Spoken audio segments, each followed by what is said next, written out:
Ez neban imaginau inoiz seguro sentitzen nintzen leku nire eskoli bihurrezko espazio bihurtuko zala.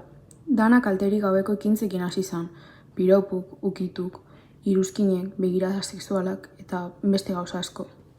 Ez neban ulertzen barrutik apurtute itxikosten zerbaiten hasi erizala. Pasauzan egunin, ezin neban inoi ezer esan, xokin neuen. Amenazaute eta kulpabli sentitzen nintzen, niri ez zan gorputz baten arrapaute. Aztik emone bazan ezer gertatu ez bazan mugu. Barra itxeneban, lanak, lagunekin onderuten nintzen, baina barrutik dana grisi bihurtu zan. Behin eta berriro galdetzen nautzen nire buruai, zergaitxik ez neban gelderazti. Zer pentsaukoan nire familixik? Lagunok ostien? Eta nire lagunek?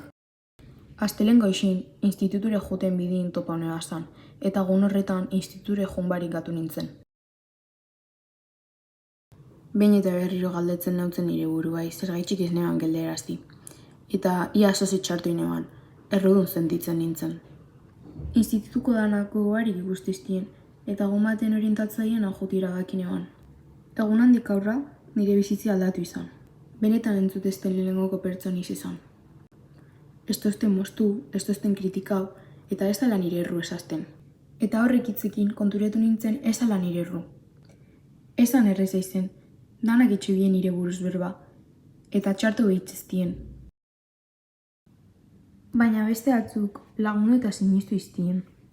Eutz iztien ezin eban ingeixa. Gaur egun jaztauket izituko adetik sartzeko bihurrik. Indarra sentitze dut, hemen jarraitzutelako. Isiltasune alde bat itxiotelako. Eta nire histori mingarri izan arren, beste pertsona bat ez isiltzen lagunduko zen, ahotza alda izen.